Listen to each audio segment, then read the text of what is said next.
Hello everybody and welcome to another Mystery Box Function Challenge.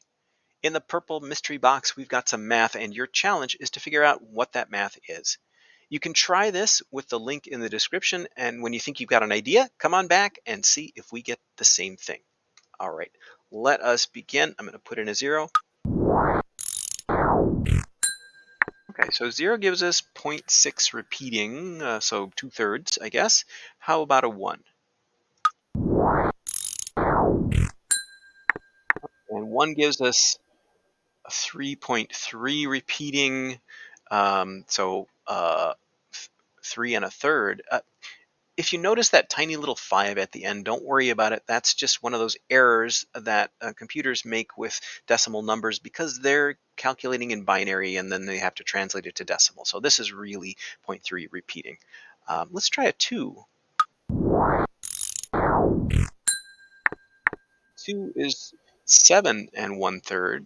Okay, so I think we may have a linear function here. Let's do some negative values and see if it continues the same pattern here. So let's try -1.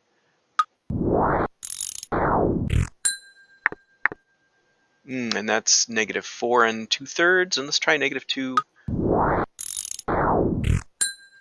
And that's -8 2/3. Okay, so this definitely looks like a line to me. The only challenge is figuring out what the slope is. We do have the y-intercept. So actually, let me just jot up this formula, this equation for a line in slope-intercept form. Y equals mx plus b. So that b is your y-intercept. That's where x equals 0, where it crosses the y-axis. And we just have that sitting right there. And that is 0.6 repeating.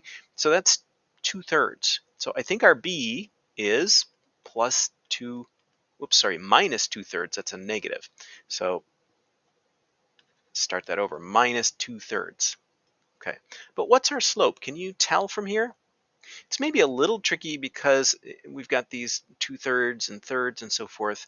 But if you look at, let's say, these 2 points, so the run is only 1. It goes over from 1 to 2. So remember, slope is rise over run. So we're going to have a 1 on the bottom for the run. And what's the rise? Well, it starts at 3 1/3 and it goes up to 7 1/3, and that's 4, right? 7 1/3 minus 3 1/3 is 4. So the slope is just 4. So I think our equation is going to be 4x minus 2/3. And we could try putting in another value and test that. We haven't put in a 3 yet, so what would that be? So that would be 4 times 3 minus 2/3. Well, 4 times 3 is 12. Minus 2/3, that's going to be 11 1/3. So let's put in a 3 and see if we get that.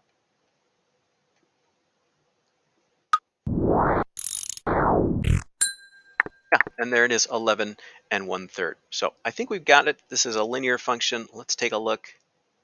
Yeah, 4x minus 2/3, and we can graph that as well. Nice line there with a very steep slope of 4. Well, how did that go for you? Did you get the equation for this line? Let me know. Thanks, everybody.